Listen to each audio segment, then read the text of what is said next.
warahmatullahi wabarakatuh.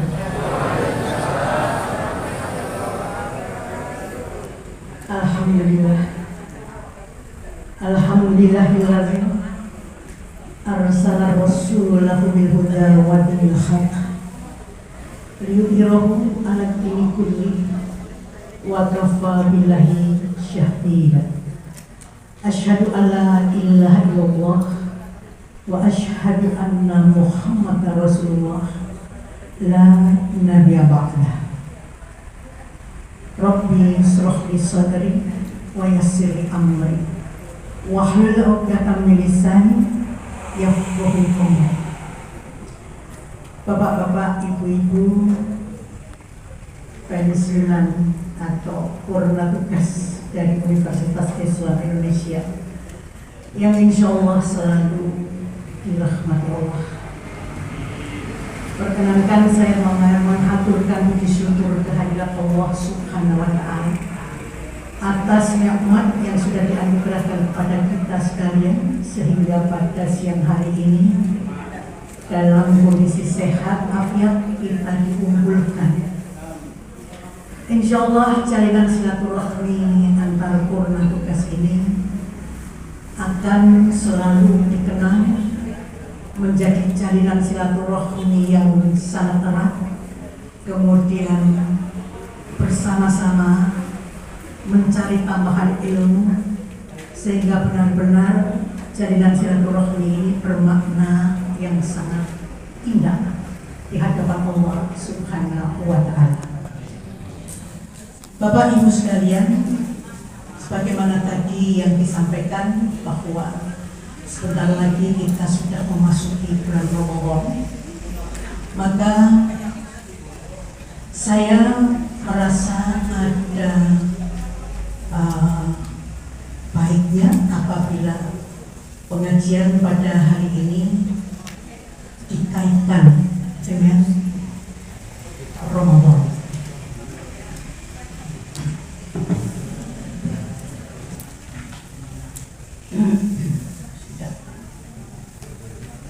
Ramadan itu berasal dari kata rombo,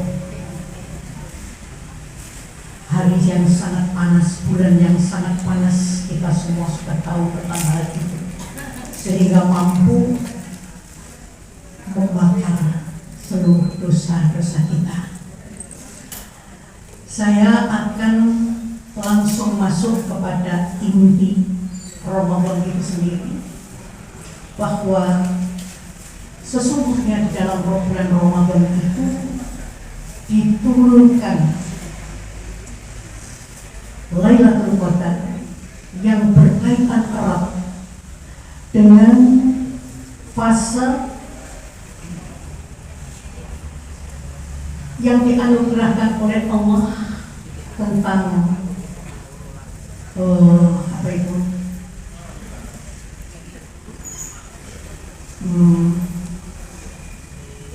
Tentang kok jadi blank saya, sebentar, maaf. Ya kan, saya memang ada kelemahan, Pak.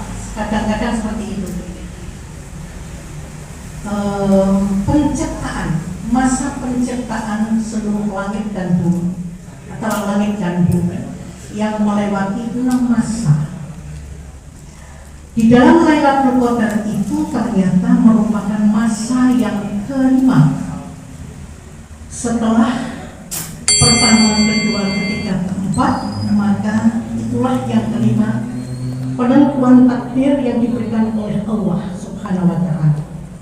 Sedikit saya saya sampaikan tentang penulisan takdir. Penulisan takdir itu merupakan ketentuan Allah sesuai dengan ilmunya. Ada 2 macam takdir. Yang pertama adalah takdir majhuri, artinya bahwa takdir majhuri itu merupakan penentuan takdir yang tidak bisa dicampuri oleh upaya manusia. Dan yang kedua adalah takdir ikhtiari. Takdir ikhtiari itu merupakan takdir yang tidak bersifat memaksa, akan tetapi justru lebih banyak ditentukan oleh perjuangan manusia itu sendiri. Jadi takdir yang diikhtiarkan.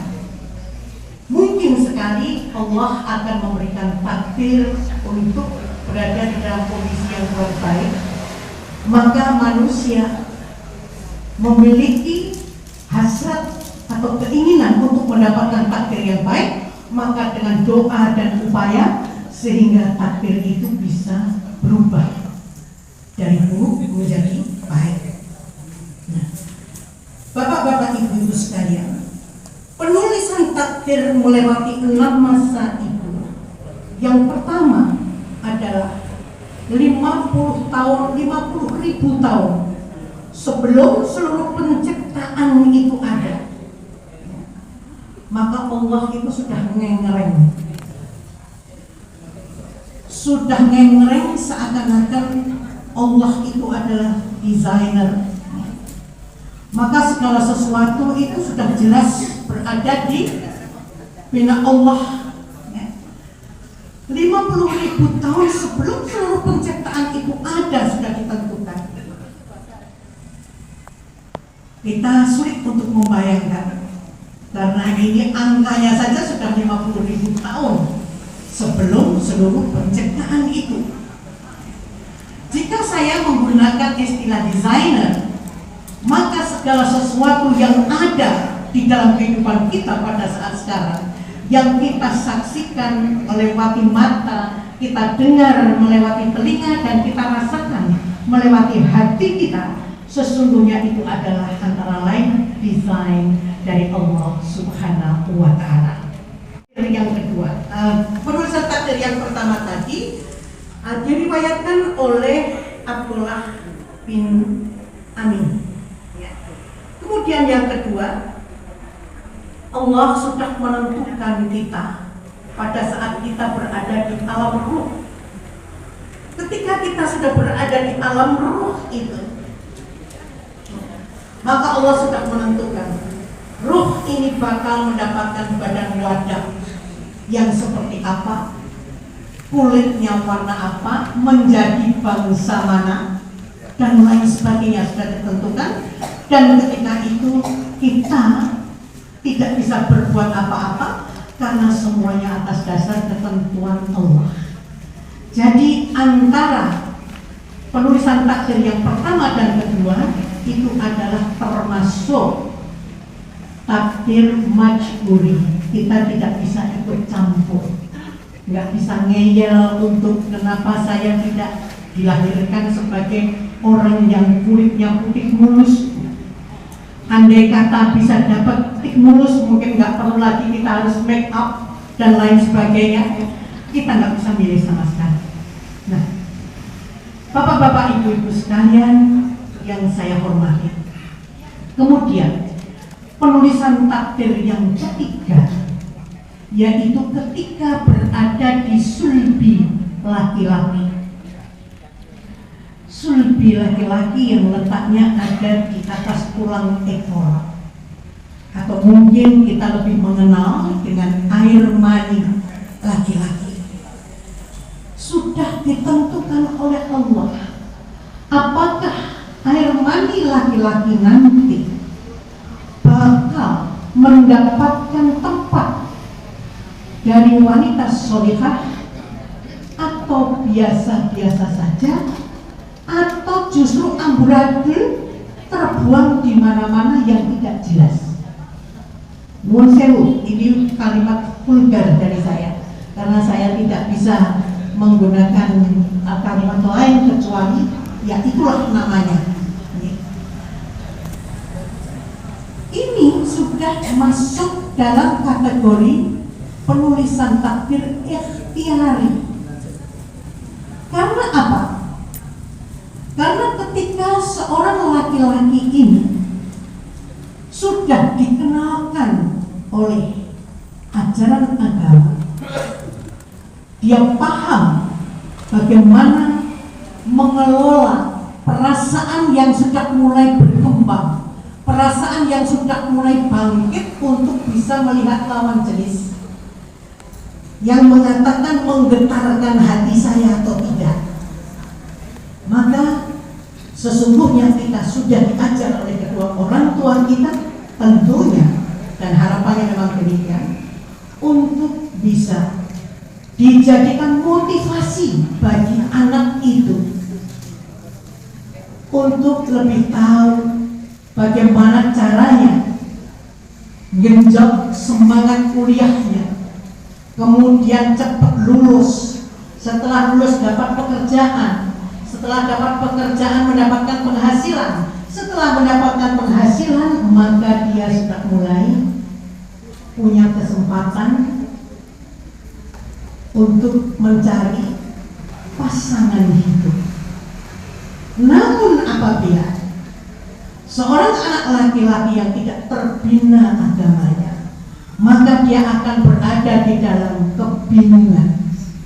Kemana dia harus menempatkan perasaan ini, rasa ini, dan lain sebagainya. Jika tidak ketangkap oleh kedua orang tuanya, maka dia akan mencari cara yang lebih cepat, lebih instan untuk menyelesaikan masalah yang dia miliki. Nah, Bapak Ibu sekalian yang dirahmati Allah, karena itulah takdir ikhtiar yang diberikan kepada laki-laki ini merupakan sesuatu yang harus didahulukan sebelum dia mendapatkan permasalahan yang lebih besar. Kemudian penulisan takdir yang keempat, di kandungan seorang ibu. Ketika berada di kandungan seorang ibu, maka setiap ibu, terutama di Yogyakarta ini, yang masih nguri-nguri budaya yang sesungguhnya tidak ada hubungannya dengan agama, maka dia akan menjadwalkan waktu untuk kemudian menunggu waktu mitoni. Ketika mitoni ini, ternyata sebuah keluarga bukan hanya masalah keuangan yang harus siap, ya, tetapi harus mengundang orang-orang yang ada di lingkungannya. Dan tidak ada tuntunannya harus berbuat apa kecuali dimandikan, kemudian mecah kendil.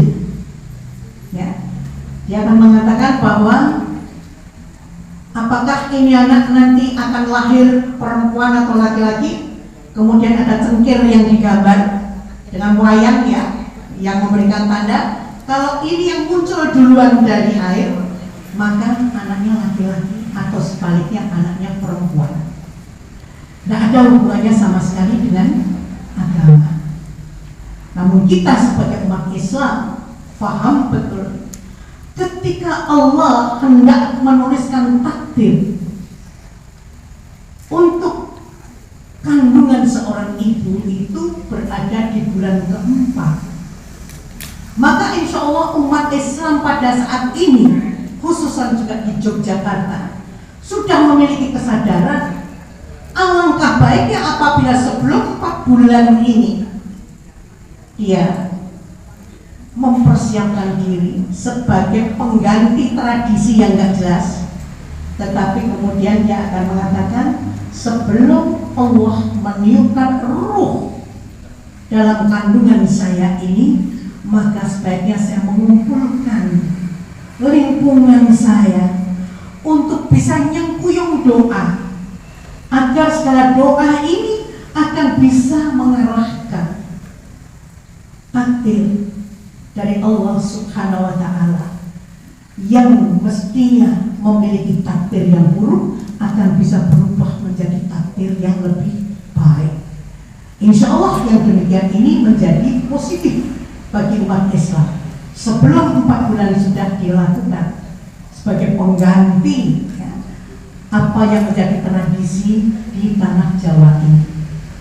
Nah, Bapak Ibu sekalian, ketika seorang perempuan ini mengandung, kemudian sudah ditiupkan ruh oleh Allah, ditentukan kapan lahirnya laki atau perempuan, kapan ajalnya, sakitnya apa, rezekinya, jodohnya dan lain sebagainya sudah dituliskan di situ, maka seorang perempuan memiliki hak untuk berdoa secara khusus sesuai dengan apa yang menjadi keinginannya, menjadi anak soleh, solihah dan lain sebagainya.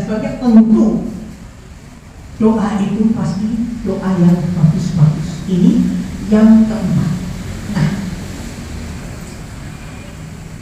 ketika penulisan takdir yang keempat ini, bagi pengantin yang masih baru atau suami istri yang masih berada di muda usia,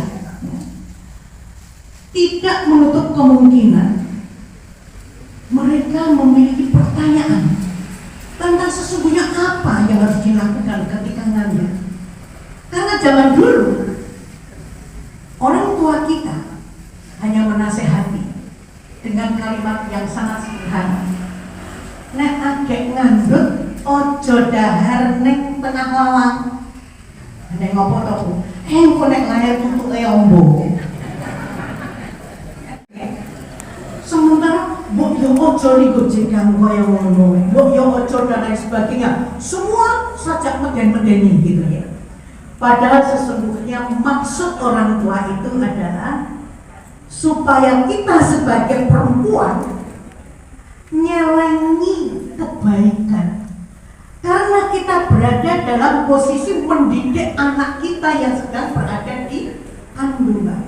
Walaupun sesungguhnya kalau kita tanya kapan sih sesungguhnya memulai mendidik anak, maka jawabannya bukan ketika berada di kandungan saja, tetapi ketika berada di dalam pemilihan jodoh. Itu sudah merupakan doa untuk keturunan kita. Nah, ini mudah-mudahan kita tidak ada yang menyesal karena kita sudah sepuh-sepuh. Masalahnya seperti apa ya? Tidak ada yang tahu, hanya diri kita sendiri yang tahu. Tapi mudah-mudahan andai kata kita yang sudah sepuh-sepuh itu berada di dalam kesalahan ya, insya Allah masih bisa menasehatkan hal yang baik kepada putra atau cucu-cucu kita. Termasuk diri saya sendiri. Saya sendiri juga, wah kalau ingat ayah saya dulu ya, bagaimana cara saya menikah ya. Saya menikah dengan non-muslim. Apa itu saya pakai doa? Pasti tidak ya, karena tidak ada kesadaran tentang bagaimana seharusnya saya mendapatkan jodoh, kan begitu ya. Nah, ketika kita itu sudah berada di dalam kok aku biyen kaya ngono yo, saiki piye carane supaya anak dan keturunanku ojo kaya aku biyen. Istilahnya seperti itu ya. Sehingga kita punya kalimat yang pas untuk memberikan nasihat kepada anak keturunan kita. Karena kita dengan berbuat seperti itu, maka kita ini sebetulnya memanfaatkan akhir usia kita untuk kebaikan yang berkaitan dengan takdir Allah Subhanahu wa ta'ala. Ketika seorang laki-laki dan perempuan sudah melakukan hubungan seksual, ternyata saya baru tahu kalau itu harus pakai doa setelah anak saya keluar 4. Dulu nggak pernah pakai doa, keluar 4 biji ya. Setelah tahu dan ada kesadaran dan selalu didongani orang nongol siji-siji. Ini kan jangan dikira itu bukan persoalan bagi orang yang memiliki masa lalu yang tidak pas seperti itu. Allahumma ja'alna syaitan wa ja'alna syaitan ma razaqtana. Ternyata itu merupakan doa yang luar biasa ya, untuk keturunan kita. Mohon agar dijauhkan dari pengaruh syaitan. Mohon agar hubungan ini penuh dengan kerahmatan Allah. Ada yang mengatakan, ngeyel sama saya, Oh, sing jenenge hubungan iki kena hubungan seneng karo seneng kok. Ya ora apa-apa nek lali ndonga barang. Oh, lah kuwi. Nah, sekarang baru bisa bicara. Jangan salah. Ya. Antara suami istri itu sesungguhnya ya, nuwun sewu. Masing-masing tidak ada yang mengerti latar belakang kehidupan yang sesungguhnya. Punya pergaulan yang berbeda. Kenalnya itu sudah masa dewasa dan memutuskan pernikahan. Satu ketika hubungan itu berlangsung, tiba-tiba si laki-laki mengatakan dalam hatinya, ya aku impian yang jangan nganti peng papat. Orang nono irung sing pasae kaya ngene. Nuwun sewu, ini hanya sekedar ilustrasi. Apakah itu bukan pengaruh setan? Jika pengaruh setan itu terjadi dan kemudian pas Allah kun fayakun, maka katakanlah hubungan suami istri itu diibaratkan dengan jeladren. Ya, jeladren ini kan sebetulnya sudah terkontaminasi dengan sesuatu yang tidak positif. Ternyata dari situ kita baru paham bahwa sesungguhnya mendidik anak sudah didahului dengan pemilihan jodoh, masa melakukan hubungan dan lain sebagainya. Tidak boleh kita itu meremehkan akan peran syaitan yang mungkin selalu terjadi di dalam peluang-peluang yang memungkinkan. Nah, ibu-ibu, bapak-bapak sekalian, seorang ibu yang ngandut tetapi kemudian harus berada di dalam naungan mertua karena ternyata secara ekonomi belum siap. Biasanya ada hal-hal yang tidak sarujuk, ya. Sehingga kadang-kadang seorang istri yang juga pemahaman agamanya masih cetek, mula balik pernah ya, orang jodoh karo mertua. Nah ini sekarang kan kita yang dihadapi kan sudah mantu-mantu juga toh, ya. Ada nggak situasi yang seperti itu saat ini terjadi? Ya. Juga, ya. Ketika seorang perempuan itu cungar-cungir padahal wis ngandung, ya.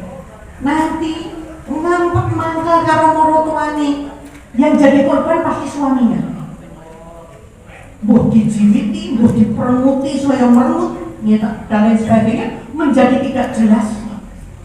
Satu ketika seorang anak ini yang dikandung ini sudah keluar, ya, maka kemudian memiliki gaya yang sama seperti ibunya, cungar-cungir, jalur opo-opo pernah perut. Insya Allah seorang perempuan yang menjadi ibu itu tidak akan pernah nuting, karena kalau nuting itu cuma driji satunya nggak jelas, yang tiga mesti nuting sama ide. Ini mesti kita ingat masa ketika dia berada dalam kandungan. Wah, ya nek pernah bergabung aku biyen ya. Ini hasil daripada pendidikan yang tidak kita sengaja kepada anak-anak kita. Ketika sudah berada di dalam kehidupan yang lebih mapan, boleh dikatakan wah ini pakai tadi wong sugihanyaran. Ya. Ketika jadi wong sugihanyaran senengnya orang karuan, sehingga sukanya kalau belanja atau ngirim petrol udang putih, ya kita kemudian semula dibutuhkan ya dituku. Nah, kalau terjadi seperti itu, nanti anak ini lahir, ya, jangan heran kalau kopian jantan. Ya. Coba diingat-ingat ibu-ibu, ya, karena seorang anak itu begitu lahir, begitu karakter sudah muncul, ya, kita pasti diingatkan oleh perjuangan kita ketika kita mengandung anak itu. Karena saya pun juga mengalami hal yang demikian, ya. Saya tahu persis, ya Allah, ya Allah. Nah, disinilah kemudian peran yang terhebat dari ketentuan Allah yang kemudian menuliskan takdir sampai menjadi 6 masa. Setiap masa akan ada perbaikan. Ketika kita memasuki penulisan takdir yang kelima di dalam bulan Ramadan, ya, maka Allah akan memberikan penulisan takdir sesuai dengan apa yang menjadi keinginan saya, keinginan kita, permohonan kita, tapi juga sekaligus takdir Allah yang seperti apa yang tidak mungkin bisa dirubah oleh Allah Subhanahu wa taala, walau alam bisawab. Nah, ini disebut dengan takdir tahunan yang mengacu kepada surat Al-Qadar ayat 4. Ya.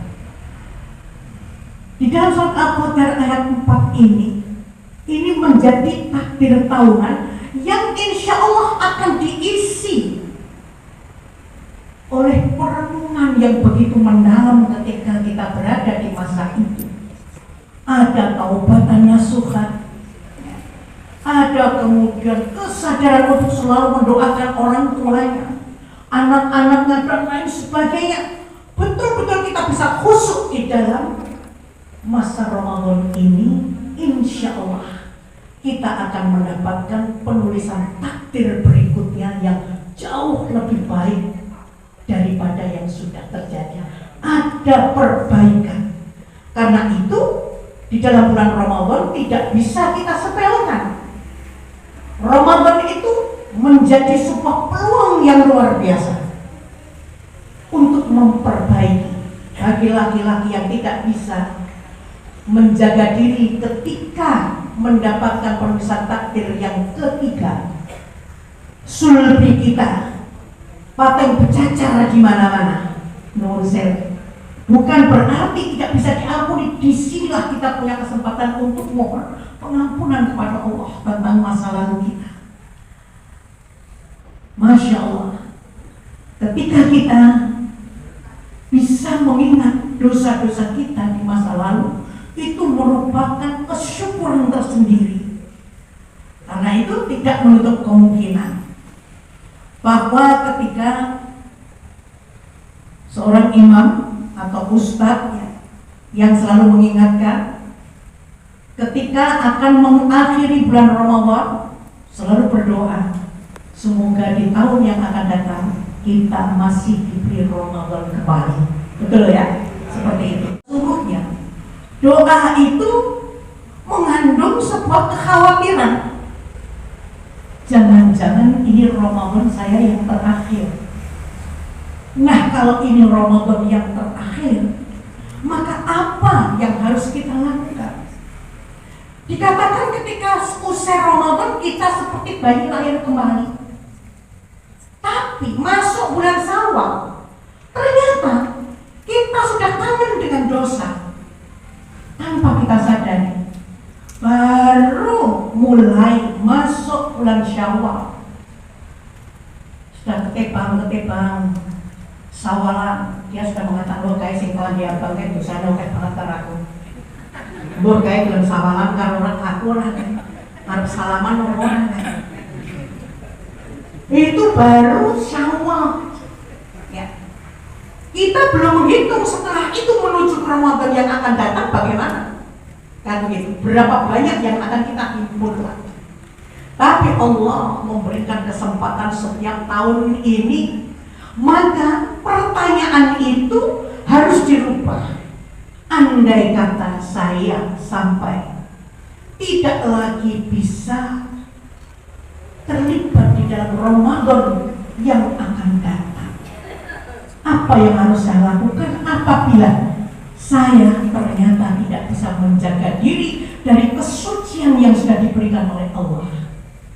Jawabannya luar biasa. Ada penulisan takdir yang ke-6, yaitu penulisan takdir yang terakhir, mengacu kepada surat Ar-Rahman ayat 29. Ar-Rahman Al-Quran ayat 29 yang bunyinya, apa yang ada di langit dan apa yang ada di bumi setiap saat memohon kepadaku Allah. Sekali lagi, apa yang ada di langit dan apa yang ada di bumi setiap saat memohon kepadaku, dan aku Allah setiap saat menentukan melakukan sesuatu setiap saat. Nah, saat itu yang seperti apa? Saat itu bisa begini.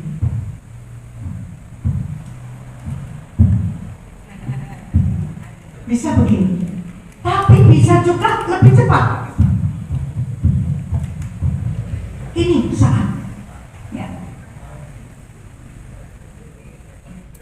Ketika kita memohon kepada Allah di saat-saat yang sudah ditentukan dan di saat-saat yang kita tentukan sendiri, ya, maka Allah akan memberikan sesuatu.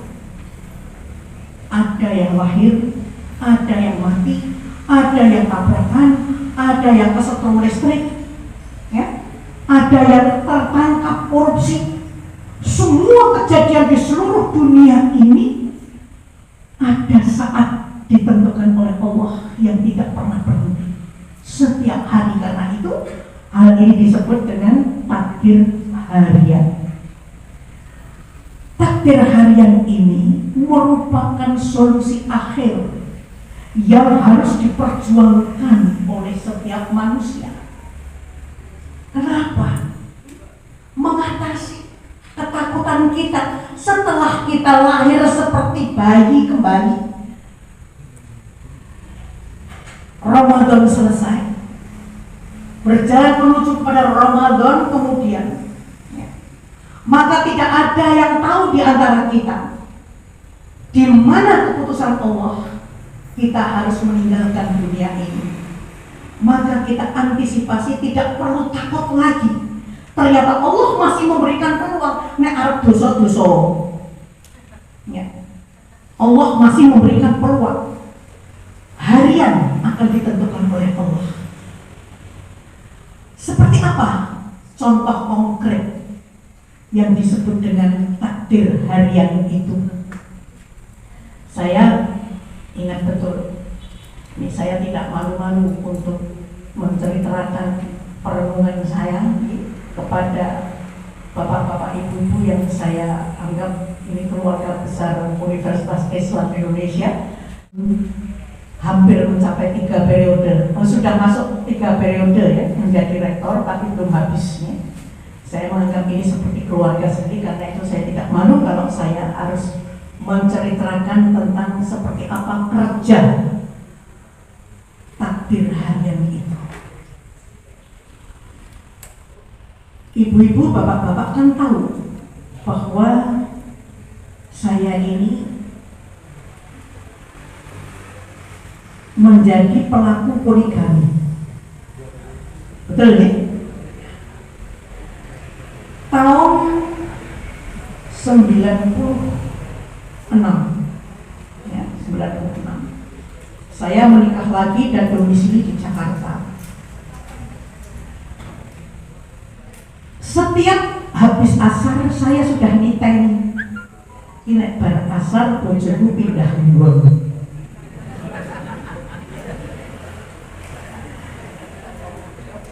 Yang lain juga seperti itu.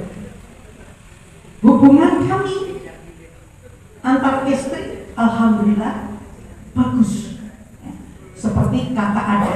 Tetapi sifat manusia dan egoisme yang kadang-kadang muncul itu sulit untuk dikontrol. Namun saya sebagai seorang pelaku poligami, saya mencoba dan berjuang untuk bisa disebut sebagai ibu yang baik, ibu yang bijak, ibu yang tidak pernah mempersoalkan hal itu. Karena itu sebelum asar masih jam 11 siang saya biasa masak. Nah, kayak di tempat istri kedua, anak-anaknya itu masih kecil-kecil. Dia berdarah Batak dan juga Sulawesi, mesti dodrung tahu mangan brongkos. Saya kemudian masak brongkos, ya, tidak saya kasih cabai, ya, supaya anak-anak bisa mengkonsumsi.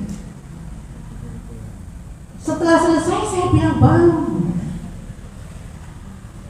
minta tolong nanti jangan lupa ini dibawa untuk anak-anak. Ini enak nih, kok bisa ya bikin brokos. Wah ya, alhamdulillah. Jazakillahu khairan katsiran. Sudah didoakan ya. Wa yaku saling mendoakan. Ini kan indah sekali ya. Nampak bahwa saya itu punya keikhlasan, nampak saya punya etikat baik yang luar biasa. Ya, jangan lupa.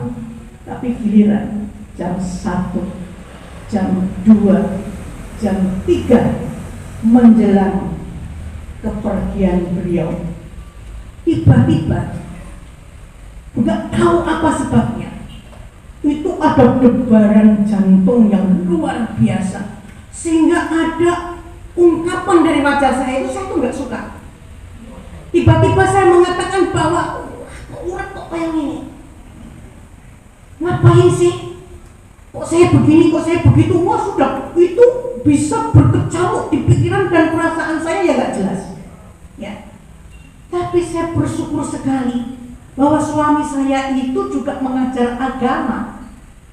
Saya lebih banyak belajar pada dia ya. Sehingga akhirnya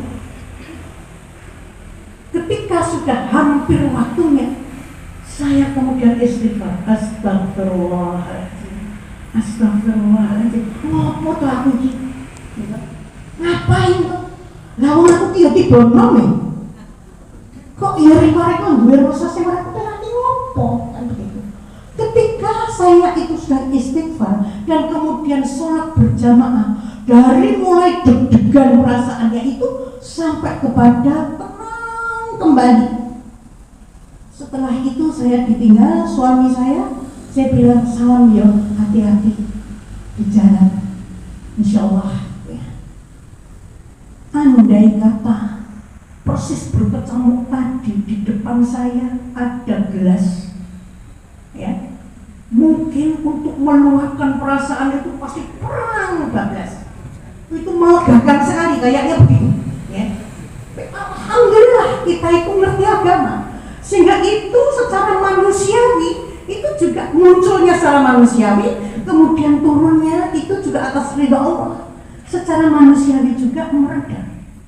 Nah inilah yang disebut dengan takdir ikhtiari, takdir harian yang selalu datang setiap saat, saat kita, saat Allah. Maka tidak pernah terjadi ada yang namanya gelas melayang dan lain sebagainya. Tetapi kemudian saya ditakdirkan untuk menjadi orang yang lebih sabar. Artinya apa? Allah memberikan peluang sebelumnya untuk saya ngamuk.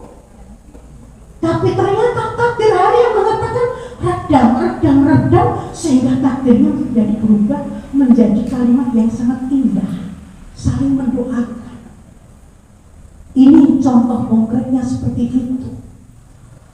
Jadi apabila di antara kita sering uring-uringan ya, insya Allah uring-uringan yang seperti itu akan semakin kita sadari, dan kemudian selalu akan kita ganti dengan kalimat istirja, innalillahi wa inna ilaihi raji'un.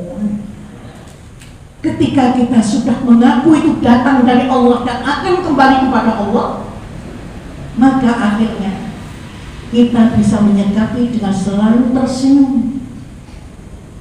Kalau kita selalu tersenyum, insya Allah tidak ada jidat yang jeleketuk. Para ibu juga tidak ada yang namanya lambi wegawir, ya tidak ada, ya, insya Allah. Dan semakin kita melatih diri dengan takdir harian ini ya, lama-lama kita mencintai takdir Allah. Allah itu sudah kita cintai, maka insya Allah ono berdeknya nyamber di sebelah kita, kita masih tetap bisa tersenyum. Hanya cukup berdoa kepada Allah, jangan sampai petir itu menjadi bencana bagi umat manusia ya Allah. Seperti itu. Tiba-tiba hidup ini menjadi sangat ringan. Tidak ada yang berat lagi ketika kita sudah sampai kepada cinta terhadap takdir Allah Subhanahu wa ta'ala. Setiap orang akan tumbuh menjadi pemberani menghadapi apapun yang akan terjadi yang kita belum tahu. Selalu terkesan kita siap menghadapinya. Insya Allah demikian. Itulah Bapak Ibu sekalian, 6 masa takdir Allah dituliskan secara bertahap. Kita diajar oleh Allah sampai akhirnya kita selalu merasa diberi solusi terhadap setiap permasalahan kita dan diberi takdir harian. Itu yang menjadi perjuangan klimaks kita untuk mencapai husnul khotimah. Demikian Bapak Ibu sekalian, mohon maaf apabila ada salah kata dan ada yang kurang pas. Mudah-mudahan apa yang kita laksanakan pada hari ini akan bisa membawa manfaat untuk kehidupan kita masing-masing. Selamat menjalankan ibadah puasa. Akhir kalam, billahi taufiq wal hidayah. Wassalamualaikum warahmatullahi wabarakatuh.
Bapak Ibu sekalian yang bertahu silakan.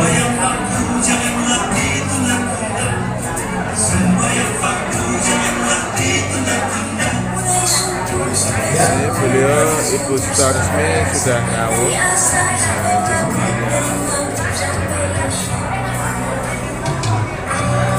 Makul Husna, dan yang ketiga nanti sambutan dari Ketua IKP, yaitu yang disampaikan oleh yang terhormat Bapak Nur Hadi Samsudin. Yang keempat yaitu pengajian inti yang akan disampaikan oleh Ibu Ustazah Haja Fitri Prabuminda. Yang kelima lain-lain, yang keenam penutup. Baiklah, untuk menyingkat waktu dan karena waktu sudah berjalan terus. Marilah acara pada pagi hari ini kita mulai dengan lafal membaca al-fatihah. Ridhotillah wa syafati ala rasulillah al-fatihah.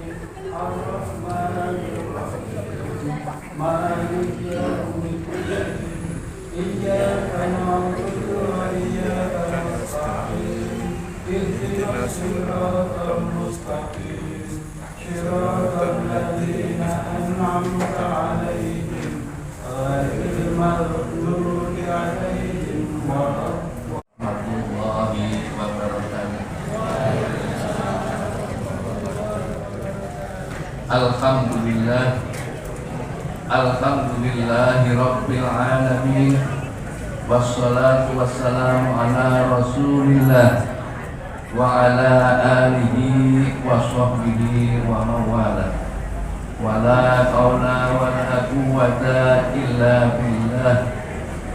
Asyhadu an la ilaha illallah wa asyhadu anna muhammadar rasulullah. Allahumma salli ala sayyidina Muhammad wa ala alihi wa sahbihi ajma'in, amma ba'd. Alhamdulillah, pertama-tama marilah kita panjatkan puji dan syukur kehadirat Allah Subhanahu wa ta'ala, bahwa atas perkenannya, atas bimbingan dan ridhonya, pada pagi siang hari ini kita bisa berkumpul bersama di Masjid Baitul Qahar yang sama-sama kita hormati dan sama-sama kita cintai ini. Mudah-mudahan kehadiran kita Bapak Ibu sekalian dapat menambah nikmat di hati kita, bahwa tetap ada keterkaitan kita dengan masjid kita. Bahkan kemudian nanti akan teringat juga kaitan kita dengan bapak-bapak, ibu-ibu pendahulu kita. Mudah-mudahan bapak-bapak dan ibu pendahulu yang sudah mendahului kita diampuni dosa-dosanya dan diterima segala amalannya. Yang masih kita, Bapak Ibu sekalian, yang sudah purna juga mudah-mudahan tetap diberi kenikmatan, kesehatan, rezeki yang banyak dan sebagainya, sehingga kita masih bisa beramal soleh. Kita bisa menjalankan kewajiban-kewajiban kita di antara sesama manusia, tetapi juga kewajiban kita utamanya pada Allah Subhanahu wa ta'ala. Amin. Bapak Ibu sekalian yang saya hormati,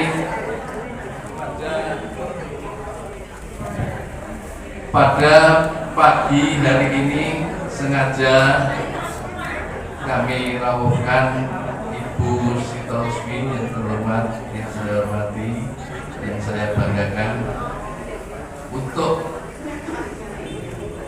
sekedar atau mungkin untuk mengenang kita kembali bahwa Bu Siti Rosmi adalah putri dari Bapak Prabu Ningrat, rektor kita selama saya masih mahasiswa dulu, sampai akhirnya saya menjadi dosen dan pengurus juga masih di bawah bimbingan Bapak Prabu Ningrat.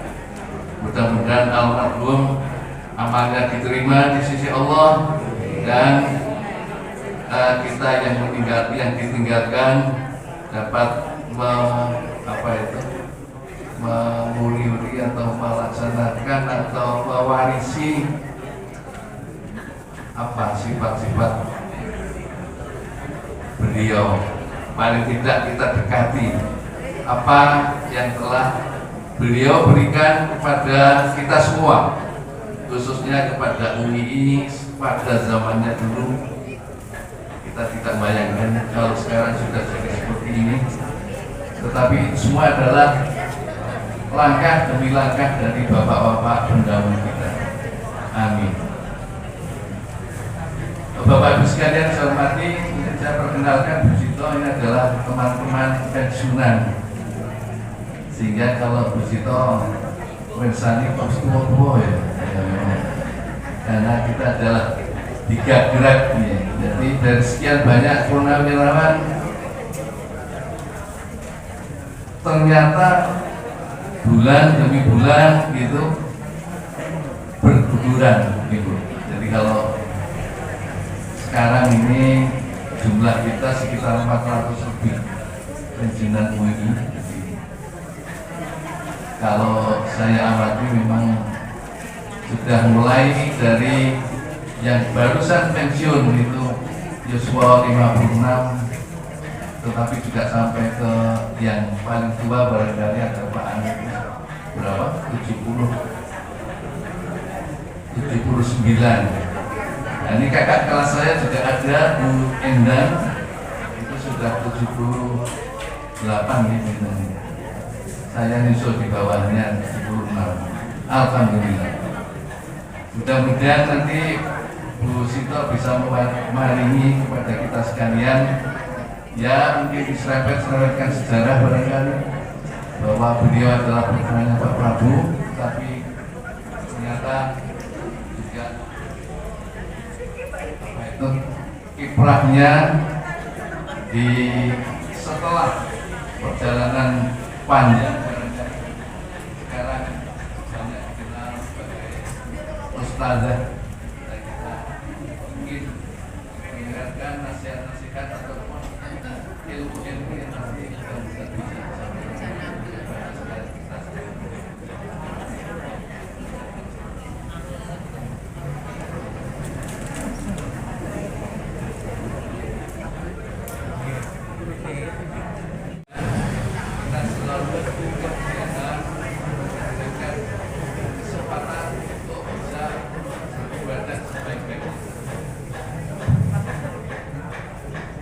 Mudah-mudahan apa yang kita inginkan Bapak Ibu sekalian kita bisa terlaksana, sehingga kita tidak hanya Bapak Ibu sekalian para pensiunan ramai kalau waktu rekreasi saja, tapi juga saya mohon untuk kalau pengajian-pengajian juga bisa kita rawi bersama. Saya kira mungkin itu sekedar sambutan dari saya. Terima kasih, dan sekali lagi terima kasih kepada Bu Sito yang telah meluangkan waktunya untuk menerima undangan kami memberikan tausiah pada pagi siang hari ini. Terima kasih. Bila taufik wal hidayah. Wassalamualaikum warahmatullahi wabarakatuh.